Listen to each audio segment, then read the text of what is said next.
My name is Glories, and sometimes it feels like my whole life has become one endless list of tasks, reminders, and errands that are impossible to complete in 24 hours. I'm 32, a software developer at a large tech company, and in theory, I should have a stable, peaceful life, a job I love, my own home, a little solitude, and a cup of hot coffee in the morning when it's still dark outside and the house is quiet. But silence is a rare guest in my house, ever since I switched to remote work. Everyone has assumed that if I work from home, I don't work at all, especially my family. My mom and dad are retired and live nearby, but they always assume I'm home anyway and can help my sister, and Michelle, my older sister, who is 37, views my house as a backup daycare. After the divorce 2 years ago, she certainly put on a brave face, trying to smile, saying everything was under control, that she was happy to be a free woman, but I could see how hard it was for her. 3 children, Alex, a 9-year-old with a quiet, thoughtful look and an adult weariness in his eyes, Emma, 7, with her endless questions and whims, and Tyler, a 6-year-old whirlwind who couldn't sit still for a minute. After the divorce, Michelle decided to start dating again. I can't be alone, Glories, I need someone, she'd say, clutching a glass of wine in my kitchen and absent-mindedly watching Emma pour juice on the table, and I understand she wanted love, support, some kind of future. But every time she went on a date, the kids ended up at my place. At first, it seemed temporary, well, a few hours, no big deal, but I was even glad I could spend time with my nephews. Alex helped me in the kitchen, Emma drew me portraits, and Tyler was always pilfering my old TV remote, thinking it was a toy. But over time, those few hours turned into entire days, then weekends, and before I knew it, I'd become the one essentially raising them. Alex learned to make his own sandwiches. Emma brought me a book every night to read to her before bed, and Tyler started calling me Mama Glories, and every time he said it, my heart sank because I didn't know how to explain to him that I wasn't his mother, that I was just their mother's sister, who once wanted a quiet life.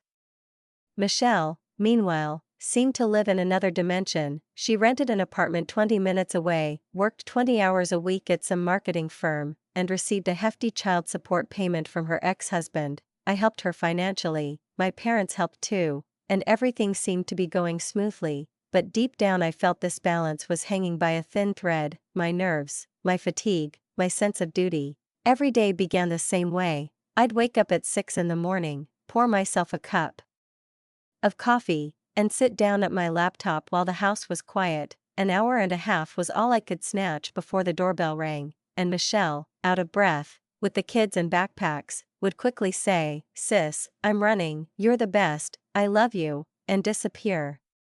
Then chaos ensued, breakfast, arguing over who would wash their hands first, searching for lost socks, checking to see if anyone had forgotten their lunchbox, and finally the trip to school, after which I'd return and try to get back to work, but my brain was already racing. After school, lessons, homework, math with Alex, reading with Emma, endless attempts to explain to Tyler that the number 8 isn't written as 2 circles one on top of the other, then dinner, bath, teeth, pajamas, bedtime, and only when the clock approached 10 could I open my laptop and start working in earnest. And every time I looked at the lines of code, I thought, now I'll finish this project, and then I'll talk to Michelle, I'll tell her I can't do this anymore. But in the morning, it all started again. A week ago, on Wednesday, I got a call from her while I was sitting in a meeting with my boss, trying not to fall asleep from exhaustion. "Glories, I need you to come to Mom and Dad's for dinner on Saturday," she said in a voice as if she were calling me to an awards ceremony. "I have something important to announce. The whole family needs to be there." I tried to joke. "Are you getting married again?" But she answered briefly, almost solemnly, "No, not over the phone, it has to be in person. Believe me, you'll be interested to hear this." I nodded silently, although she didn't see it, and hung up, a strange feeling spreading in my chest, a mixture of hope and anxiety. Maybe she'd finally met someone who would help her, who would understand what responsibility was, who could shoulder this burden at least a little. And if that's true, then maybe I'll finally be able to just get some sleep. Saturday arrived, and as the clock approached 5, I was already behind the wheel, looking down the road that led to my parents' house, trying to convince myself that everything would be fine, that maybe something good would actually happen today, that I could at least spend the evening without the irritation and fatigue that had become my constant companions. But as soon as I pulled into the driveway, I noticed not only Michelle's car parked outside the house but also another, unfamiliar one. A silver sedan, clearly not cheap, but also not new, with a small dent in the rear bumper. For some reason, this made my insides clench, a premonition, subtle but unpleasant, as if someone quietly warned me that this evening would change everything. As I entered the house, the familiar smell of Mom's roast and freshly baked bread hit my nose. The children were already running around the living room, and Michelle was sitting on the couch next to a man I hadn't seen before. He looked to be about 30, average height, with a short haircut, a nervous smile, and his hands folded in his lap as if he were afraid of accidentally knocking something out of place. "Glories!" Michelle cried, jumping up and hugging me with an overly enthusiastic glint in her eyes. "I'm so glad you came. This is Derek." She turned to the man, who immediately stood up, extended his hand, and said with a slight accent, "Nice to meet you. Michelle's told me a lot about you." I shook his hand, smiled briefly, "Nice to meet you too," and sat down, feeling an unnatural politeness hang in the air, as if everyone had rehearsed this moment beforehand. Mom and Dad emerged from the kitchen, everyone sat at the table, and dinner began as usual. The children were surprisingly calm, even Tyler sat up straight and chewed silently, which was a miracle in itself. Maybe I should have been wary then, because in our family, silence at the table always foreshadowed a storm. Some were halfway through dinner, when the conversation had finally petered out and a ringing silence hung between the clink of forks and the muffled sounds of chewing. I couldn't take it anymore. "Okay, Michelle," I said, looking straight at her, "what's this big announcement you've gathered the whole family for?" She cleared her throat slightly, placed her hand on Derek's, and suddenly lit up, as if someone had turned on a lamp inside her. "Well, hello everyone," she said with a dramatic pause. "Derek and I have some wonderful news to share," and after a second's pause, she added, almost in a whisper, but with triumph in her voice, "I'm pregnant, and we're getting married soon."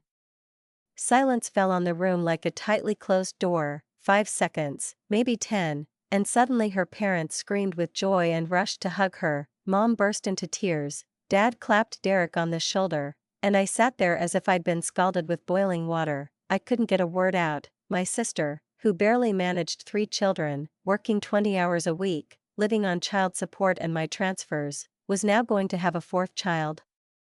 I tried to wrap my head around it, but inside there was only a ringing confusion.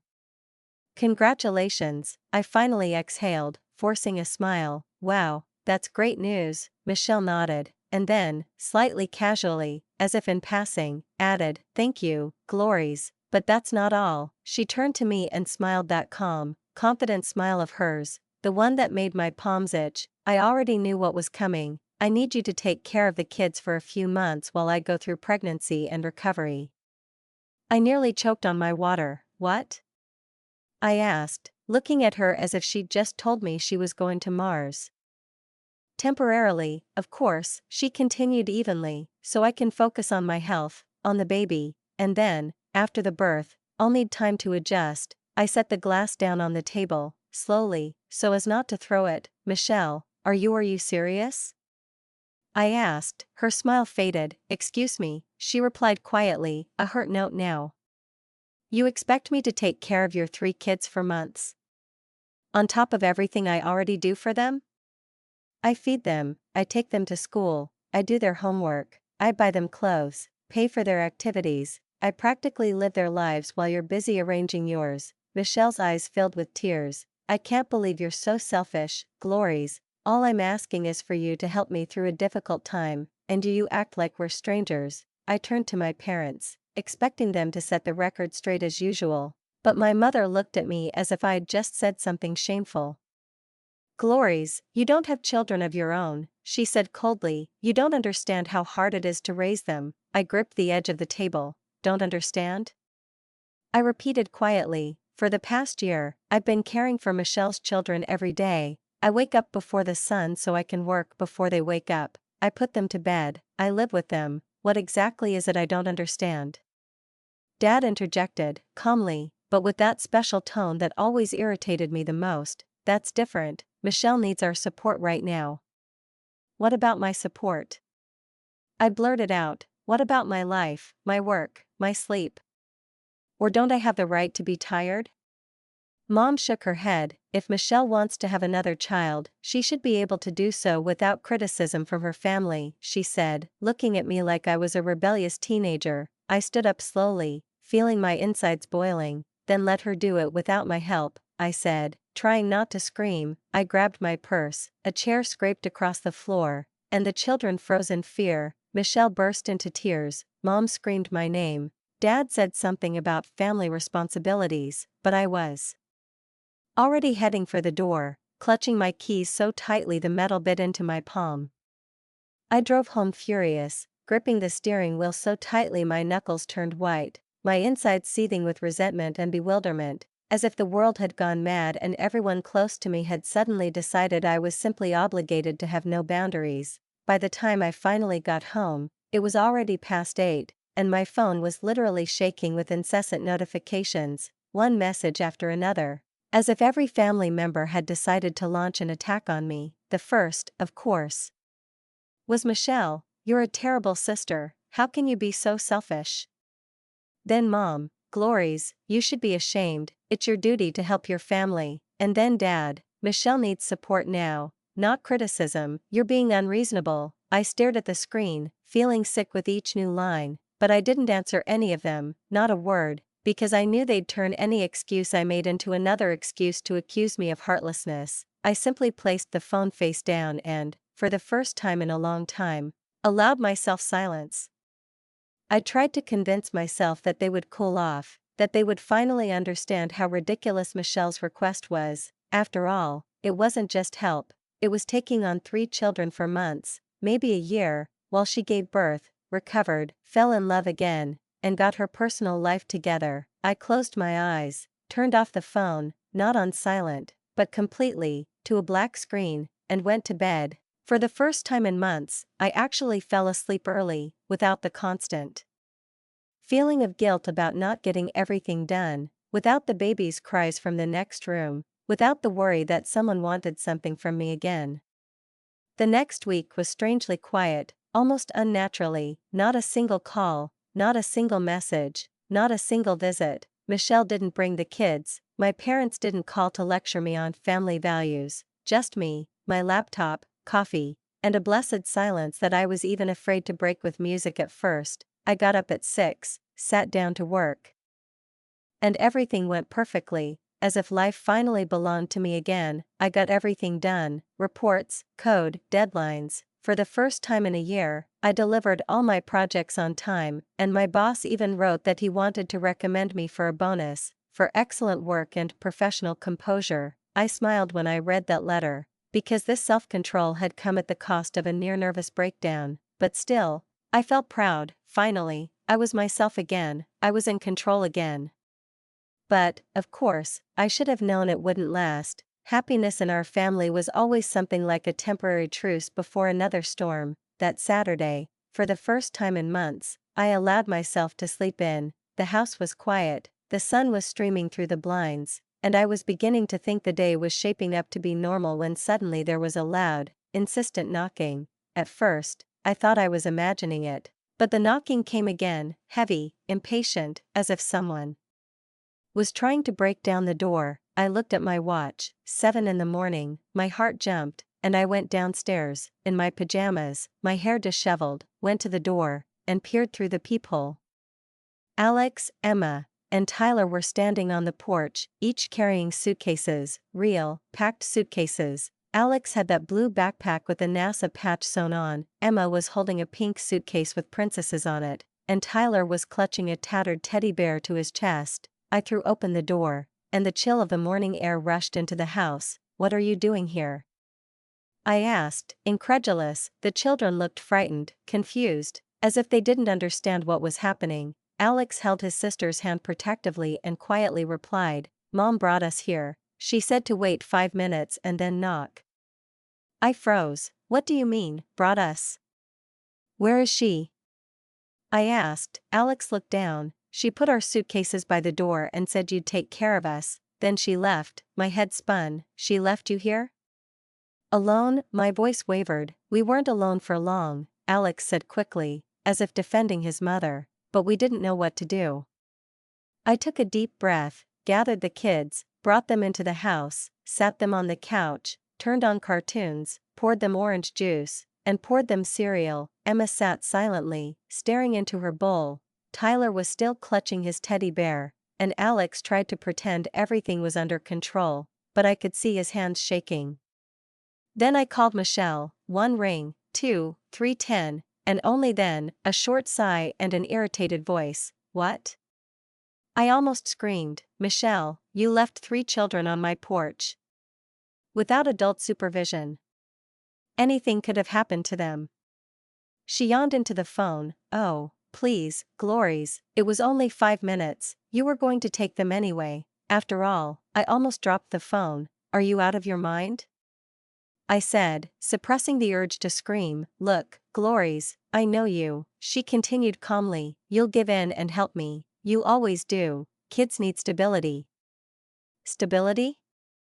I asked. Is that what you call stability, dropping them off at the door like a parcel? She didn't answer, only said wearily, come to your senses and pick them up. Derek and I have plans today, and then she hung up. I stood in the middle of the kitchen, phone in hand, feeling a rage pulsing in my chest, so pure and searing it made me want to laugh. I immediately called my mom. Mom, Michelle just dropped the kids off on my porch and left. They were standing there with their suitcases. There was a pause on the other end, then a calm voice. Glories, your sister is trying to build a life with Derek, right now. She needs to focus on her relationship. I couldn't believe my ears. What if we focus on her children, Mom? The ones she already has? The answer was short. I see. You need to stop being so selfish and just help your family. I lowered my hand with the phone and stared at the wall, unable to comprehend how all of this had become my reality. 20 minutes later, there was another knock on the door. At first, I thought Michelle had changed her mind, but when I opened it, I saw 2 police officers. One was tall, with short hair, the other younger, holding a notepad. Ms. Wilson, the older one asked. I nodded. We received a call. They said you were planning to abandon your 3 children. I froze, unable to utter a word. What? This is crazy. This is completely wrong. I finally managed to choke out. The young police officer looked at the recording. The caller said you were going to kick your nephews out of the house. I stood in the middle of the living room, still unable to believe what was happening. The police, the real police, in my house, because of Michelle, because of my own sister, who seemed to have decided that the easiest way to get me to comply was to accuse me of something I didn't do. I felt my heart pounding in my throat, and I barely kept my hands from shaking as I said, Officers, this is a misunderstanding. It wasn't like that at all. My sister brought her children here this morning and simply left them unattended on my porch. The senior officer raised an eyebrow, looked at the children standing next to me, clutching toys and suitcases, and asked softly but seriously, is that true, son? Alex nodded, his eyes downcast. Mom brought us here, he said, his voice shaking slightly. With our things, she told us to wait outside until she left, and then knock on Aunt Gloria's door. The police officers exchanged glances, and I quickly added, I have footage from the security cameras I installed a couple of months ago. There had been break-ins in our neighborhood, so I decided to be on the safe side. I didn't tell anyone about it, not even my family. I pulled out my phone, opened the app, and showed them the video. The footage was clear. Michelle, in her sunglasses, dragging suitcases to the door, talking to the children, then quickly leaving, getting into the car, and driving away, leaving the children standing alone, huddled together, until they decided to knock. I saw the officers watching the footage, and one of them's expressions reflected what I'd felt that morning, a mixture of outrage and bewilderment. This is absolutely clear evidence of child abandonment, the eldest said, shaking his head slightly.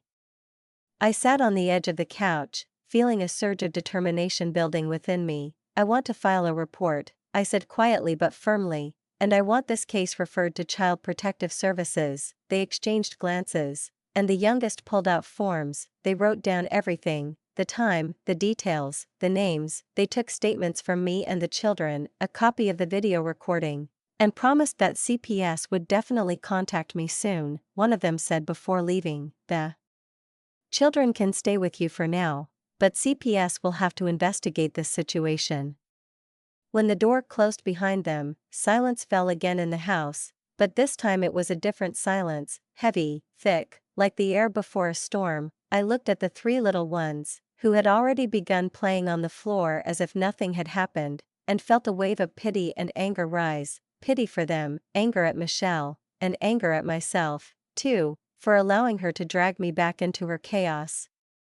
The next day at 10 o'clock in the morning, there was a knock on the door. A woman in her 50s stood at the door, her gaze kind but attentive, a folder tucked under her arm. "Good morning, I'm Janet from CPS." She introduced herself. I led her into the house, offered her coffee, but she declined, smiled, and got straight to the point. She spoke calmly, reservedly, as if she was used to seeing everything there is to see in families. She asked to speak with the children individually, and then with me. I heard her gently ask Alex about school, Emma about where she usually sleeps, and Tyler about who helps him with his homework. When it was my turn, Janet opened her notebook and said, "From what I understand, these children spend most of their time in your care." I smiled bitterly. "Unfortunately, yes, my sister brings them all the time when she has business, dates, or is just in a bad mood, sometimes for a couple of hours, sometimes for weeks. I buy them clothes, pay for extracurricular activities, help with school expenses. Michelle receives child support, but honestly, I'm not sure it's even going to the children." Janet wrote everything down, nodding occasionally, and then said, "We'll open a case to assess the mother's suitability for custody. For now, the children can stay with you. We'll keep in touch." That evening, I was sitting in the kitchen when I heard a sharp knock on the door, hesitant but loud, the kind of knock that conveys irritation and desperation. I opened it, and Michelle burst in without even taking off her coat. "You called CPS on me," she screamed, as if it were the ultimate betrayal. "Are you crazy?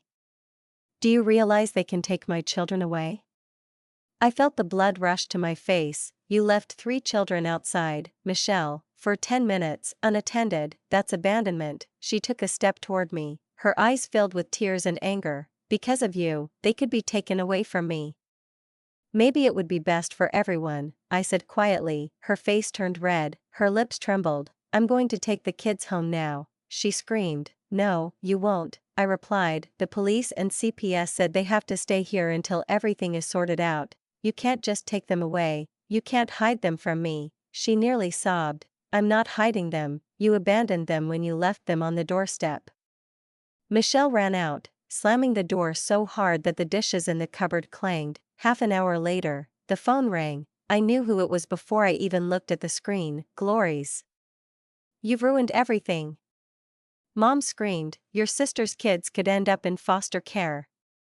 I clutched the phone tighter. "Mom, their father contacted me yesterday. CPS notified him of what happened. He's going to sue for custody. He's tired of paying child support to a woman who abandons children at strangers' doors." There was a deathly silence on the other end. I heard only my mother's breathing. "He's going to take full custody, and he's going to stop paying Michelle," I added. "Honestly, that's probably the best thing that could have happened." A click, they hung up.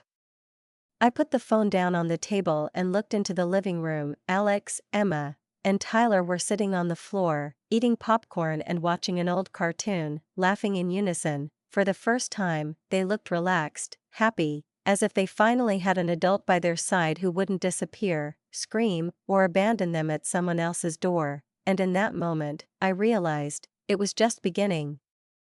The children stayed with me for a whole month, the longest, but perhaps the quietest and most balanced month I'd ever known. These 3, while the investigation continued and the lawyers prepared documents for the hearing, life in my house took on a predictable rhythm for the first time. There were no chaotic calls in the middle of the night, no unexpected visits from Michelle with her perpetually tired, irritated face and the words, "Glories, just for a couple of days, okay?" Now the days flowed smoothly, like a stream of warm light through the kitchen window in the morning. I worked while the kids were at school, then drove to pick them up at 3, followed by dinner, homework, a bath, and a book before bed. When they, tired, went to bed, I'd sit down with my laptop and catch up on everything I'd missed during the day, listening to Emma snore in the silence and Tyler's teddy bear fall from the top bunk. Gradually, I began to notice changes in the kids themselves. Alex's eyes lost that anxious glint when he'd always listened for footsteps, to see if Mom had come to pick them up in the middle of dinner. Emma started drawing again, sitting on the floor for entire evenings, sketching princesses and puppies, and Tyler, who had barely spoken before, began chatting about everything: school, breakfast, the snowstorm he was eagerly awaiting. They weren't expecting the unknown, they knew the day would end just as it began, and no one would interrupt that rhythm. James, their father, called regularly, sometimes just in the evening to ask how they were doing, sometimes during dinner if he knew I was home. His voice was tired, but there was gratitude in it, genuine, unfeigned. "Glories," he said one day as I cleared the table and the children in the next room argued over who would wash the cups. "I didn't even know it had gotten this bad, that Michelle was constantly leaving the kids with you. I thought it was just a little something, but it turns out it's been going on for over a year. I was paying her $2,500 a month, thinking she really cared about them, and it turns out she was spending the money on her dates and shopping. I'm sorry you had to bear all this on your own." I paused, listening to him sigh on the other end of the line, and then replied, "I don't hold a grudge, James, I just want the kids to be safe, nothing else matters." He thanked me again and said his lawyer was confident he had a good chance of winning full custody. "We can't give them back their lost years, but at least we can give them stability now," he added. Finally, the day of the trial arrived. I took the day off, put on a formal suit, and, standing in front of the mirror in the morning, felt my heart pounding, not from fear, but from a quiet determination, as if I had to tell the truth not for myself, but for the 3 children who had slept in my home for the past few weeks. The courtroom was packed, Michelle and Derek on one side, James with his lawyer on the other, my parents, who sat looking away from me, the Child Protective Services workers, the teachers. Michelle looked tense but confident. She was the first to testify, and when the lawyer asked if she had anything else to add, she wrung her hands and began to cry. "I love my children, I just went through a tough time, I'm a good mother, I needed help, I didn't know it would go this far." Her lawyer continued the same line of thought, portraying me as a woman who had interfered with someone else's family and was now trying to take the children away from their mother. I listened and thought how cleverly words could twist reality. From a lawyer's lips, it sounded like I was the enemy, not the person who had kept the family afloat for years. When it was James's turn, the room seemed to grow quieter. He spoke calmly, but his voice trembled. "Your Honor, I paid child support faithfully for 3 years, believing my ex-wife was the primary caregiver of our children. I didn't know that my sister-in-law, Glories, was actually raising them. She helped them with their homework, fed them, took them to doctor's appointments, and attended all their meetings. While my ex-wife was busy with other things, I felt several people in the room exchange glances, but James didn't stop. "I don't want to take the children away from Michelle, I want them to live where they feel safe and secure." Then they called me in. The prosecutor, a woman with soft eyes and a steely tone, asked, "Ms. Glories, could you describe what a typical week with your children was like for you over the past year?" I took a deep breath and replied, 5 or 6 days a week, sometimes 7. I fed them, helped them with homework, bought them clothes, paid for their extracurricular activities. Michelle dropped them off in the morning and often didn't pick them up until the next day. I never agreed to this, but over time, it just became the norm. Every time I tried to say no, she made me feel guilty, and my parents said I was selfish. And on the day in question, Michelle simply left the 3 children on my doorstep and drove away. She told them to wait 5 minutes before knocking. They were standing outside alone. The judge listened attentively, without interrupting. When I finished, the room became so quiet you could hear someone whispering in the back row. Then they called witnesses from the school, teachers, the principal, Mrs. Patterson, Alex's teacher, confirmed that I was the one listed as the emergency contact, that I had been the one who had come to all the parent-teacher conferences, helped with projects, and even organized the school's winter supply drive. I sat there, looking at Michelle, and suddenly I felt not anger, no, something else, like a complete exhaustion had washed over me. I didn't hate her, I just no longer wanted to be the one who always offered a shoulder to cry on when everyone else turned their back, and for the first time in a long time, I realized that perhaps it was finally time to put an end to this, not for my own sake, but for the sake of those who now called my home. Over 3 years, Mrs. Patterson admitted, she met with me dozens of times, discussing Alex's behavior, his grades, his interest in science, and the way he constantly argued with the teacher over formulas. When the prosecutor asked her how often she spoke with the boy's mother, she answered curtly, twice, just twice in 3 years. Her words sounded simple, without drama, but they struck harder than any accusation. Then Emma's teacher testified, and her testimony was almost identical. Glory's handles school matters, signs permission slips, comes to concerts, helps with projects, picks up the girl when she's sick. I only saw the mother a couple of times, and both times only on the run. Even Tyler's preschool teacher confirmed the same. I was the primary contact for everything from walks to medical certificates, and when she said, if I needed to decide something, I always called Glory's because she responded right away. I felt my eyes sting treacherously, not from pride, but from the fatigue accumulated over the years. My parents, of course, tried to protect Michelle. Mom kept her hands in her lap, as if afraid they would tremble, and said softly, Michelle is a good mother, she's just going through a difficult time, and Dad added, avoiding my gaze, she's trying to build a stable life with a new partner. It's not easy. But when the prosecutor asked to clarify how often the children lived with me, rather than with Michelle, they exchanged glances, hesitated, and couldn't say anything coherent. An awkward silence hung in the courtroom, which no one wanted to break, and in that moment I realized, the truth had been there all along, but no one had dared to say it out loud. The most powerful moment was something I didn't even expect to see. The prosecutor pulled out a flash drive and said, Your Honor, we'd like to show you the security footage. The judge frowned but nodded. The screen flashed from the camera mounted on my porch. I recognized that morning immediately, gray, damp, with a drizzle. Michelle's car pulled up to the curb, the door opened, and 3 children emerged, carrying backpacks. Michelle said something to them, then waved, closed the door, and drove away. The children stood there for a few minutes, shifting from foot to foot, until they approached the door and knocked. The judge watched the footage once, then, after a pause, asked to play it again. His face changed, the detachment gone. He stared at the screen without blinking, and when the recording ended, the courtroom was so silent you could hear someone clicking a pen. Next, the prosecutor presented transcripts of the correspondence. All those messages were Michelle had written to me. Can you take the kids for a few months? I need to focus on my relationship with Derek, or, I'm struggling, I can't cope, just take them for now. The judge frowned and said quietly but clearly, the defendant appears to view childcare as something she can outsource to family members while she pursues her personal interests. The words sounded cold, almost formal, but they were tinged with irritation. Michelle's lawyer tried to salvage the situation, arguing that family support was normal practice, that any mother could ask her sister to babysit if she was struggling, but the judge merely shook his head and said, there's a difference between temporary support and effectively abandoning parental responsibilities, and that difference is clear. After these words, even the lawyer lowered his eyes to the papers, as if he knew arguing was futile.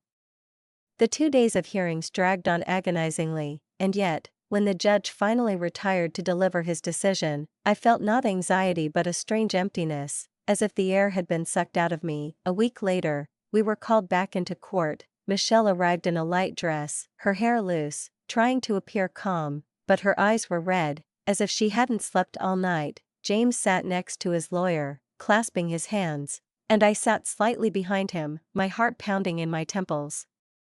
The judge entered, and everyone stood. He flipped through the papers, looked at us, and said, based on the evidence presented, The court awards full custody of the 3 minor children to their father, Mr. James Mitchell. The words rang out like a gavel. Even before he brought the hammer down, Michelle buried her face in her hands and began to cry, while my parents sat motionless, as if they couldn't believe it was over. James turned to me, looked at me with gratitude, and nodded quietly. The gesture spoke volumes. The judge continued, explaining that the defendant had consistently failed to provide stable child care, shifting her responsibilities to others, and that the episode of abandoning the child showed a disturbing lack of judgment.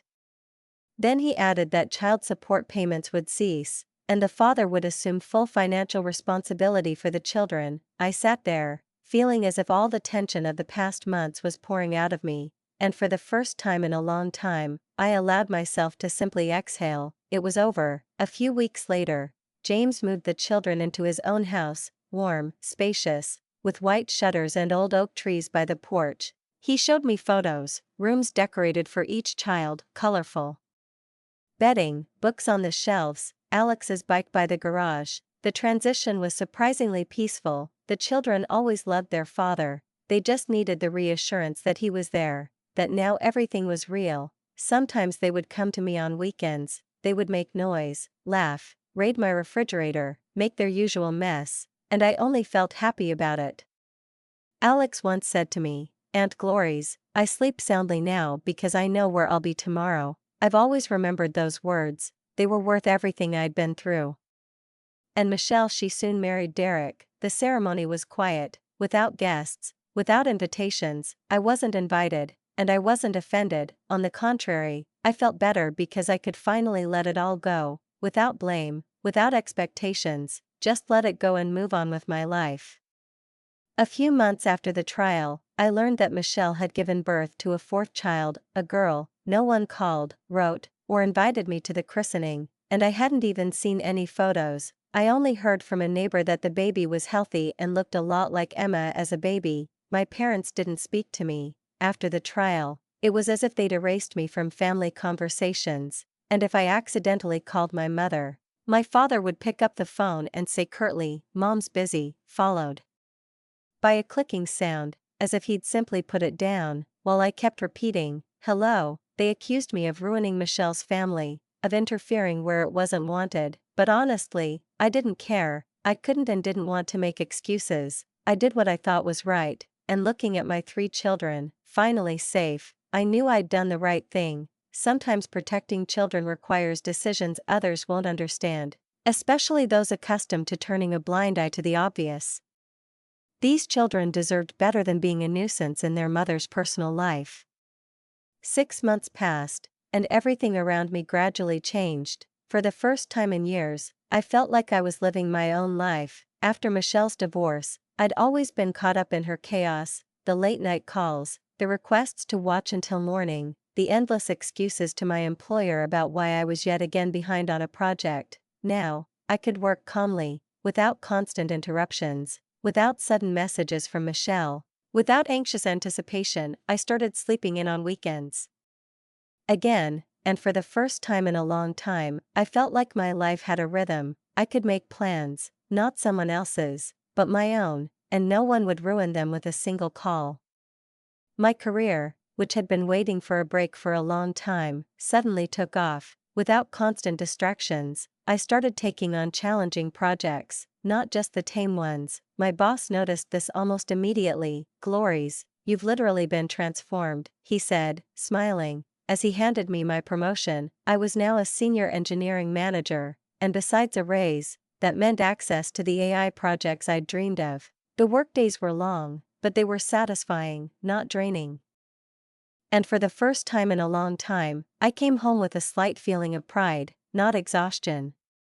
And then Ryan came into my life. We met at a tech conference in Austin. He was standing by the coffee machine, complaining about the quality of the coffee, and I couldn't help but say, "That's not bad, try the tea." He laughed, and that's how it all began. We talked for hours about work, technology, books, how strange it can be to live among people yet sometimes feel lonely. When I told him about Michelle and how I'd spent the last few years essentially raising 3 children, he was silent for a long time, then said, You basically raised other people's children while working full-time. That's incredible. I smiled. It was exhausting, and added, I don't know how single parents cope. He replied, most single parents don't work in a field where they get calls at midnight and don't have relatives to take advantage of their kindness. There was no judgment in his voice, only quiet admiration. And in that moment I realized he was right. I'd lived in an abnormal situation for so long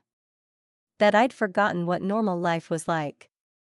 Meanwhile, the children are settling in beautifully with James. He's placed them in good schools with strong programs and attentive teachers. Alex, who had previously been withdrawn, suddenly became more animated, became fascinated with advanced math, and began participating in Olympiads. Emma sang in the school choir, and I recognized her clear voice from the videos they sent. Tyler, the youngest, played in a baseball league and proudly showed me his medals over video calls. Their father truly invested in them, with attention, patience, and genuine interest, and even though I no longer saw them every day, our relationship became warmer and deeper.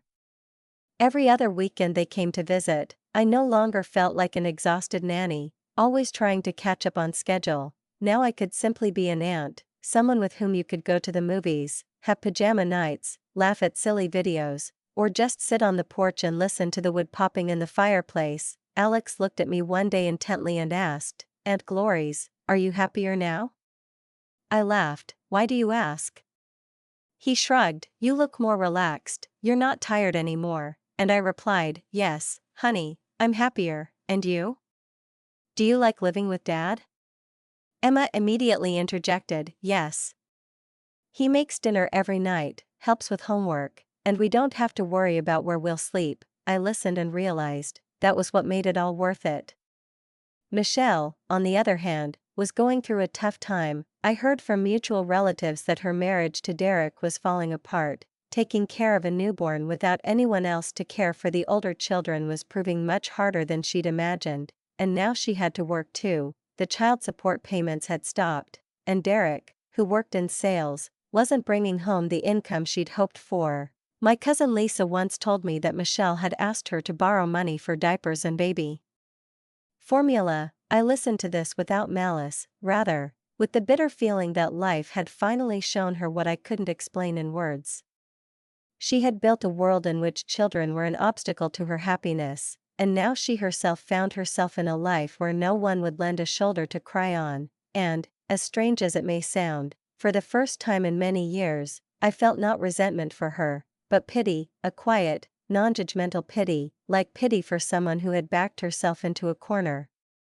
But most of the relatives had already figured it out by then. After the trial, rumors spread quickly. Someone passed on this, someone added that, and eventually everyone knew what had happened, but few wanted to get involved with Michelle again. Those who had previously easily given in to her pleas for help now kept their distance. My parents, however, were still seething with rage.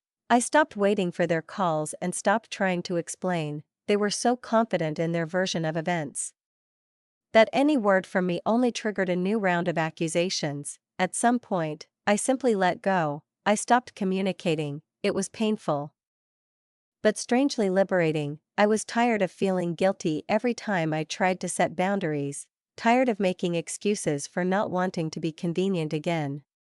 But the rest of the family slowly began to understand what had really happened. A few months after the trial, my cousin Mark called me, the same one who had previously tried to stay out of all family squabbles. Glories, he said, clearing his throat a little awkwardly, I owe you an apology. We all knew Michelle was taking advantage of you. No one wanted to get involved in that mess. You did what none of us could have done. It took courage. His words touched me more deeply than I expected. I was silent for a few seconds before replying, thank you, Mark. I didn't expect anyone to understand, but it's good to hear. He added, these children are much better now, and frankly, maybe that was just the blow Michelle needed. Maybe now, raising her own child, she'll finally learn responsibility. I listened and thought, how strange that understanding sometimes comes not from sympathy, but from weariness with lies. I hadn't built up any expectations, didn't expect everything to suddenly get easier, but life, as it turns out, has a way of surprising me. A year later, I bought my first house. It was a true miracle, a 3-bedroom, bright, warm place with a spacious kitchen, a large backyard, and a small office by the window where morning sun gilded the table. For a long time, I couldn't believe it was all mine. When I opened the door and inhaled the smell of fresh paint and new furniture, I had that special feeling. As if I'd finally arrived where I belonged, I invited James and the kids to the housewarming party.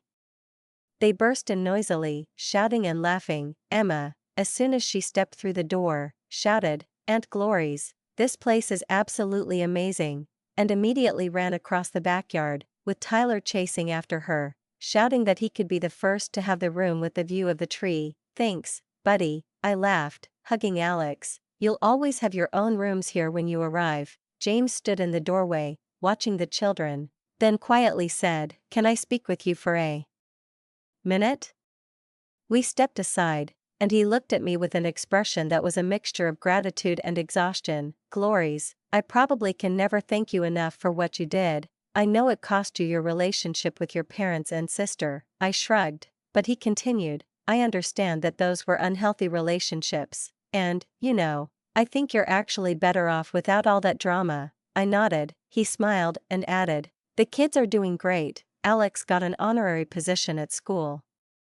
Emma is one of the best students in her class. Tyler is doing great too. The coach said he's a natural leader. They're happy, and it all started with you. You saved them from years of chaos." When he said that, I suddenly felt something inside me unravel, as if a knot that had been tying me down for years had finally loosened. Looking back, I realized that standing up to Michelle was perhaps the most important decision of my life, not just for the children, but for myself as well. For years, I allowed her to violate my boundaries, condoning her irresponsibility because I was afraid of being a bad sister. I thought love meant enduring, but true caring sometimes requires saying no, especially when the well-being of those who can't protect themselves depends on it.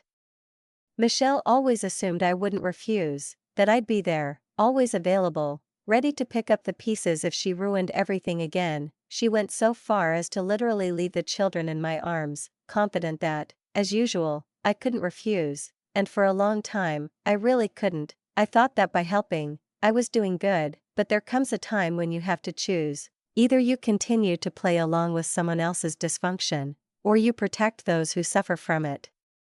These 3 children deserved more than being an obstacle to their mother's next love. They deserved a parent who would be there for them, not someone who saw them as a burden, and now they had that, and I had my life. I was proud that I didn't break under pressure. That I could withstand the scorn, condemnation, and silence of those I once considered close. It wasn't easy, and it cost me more than I'll ever admit, but I knew it was the right thing to do. Sometimes, sitting on the porch of my new house with a cup of coffee, I think about how it all turned out, about how standing up for what's right isn't just courage, it's a kind of liberation. After all, not everyone can be convinced, and not everyone can be kept close. Sometimes you have to let go, accept that someone will never forgive you for speaking the truth. But living honestly is far more valuable than continuing a relationship built on guilt and manipulation. I finally felt free, and perhaps for the first time in many years, I could say without a shadow of a doubt, I was living the life I had chosen.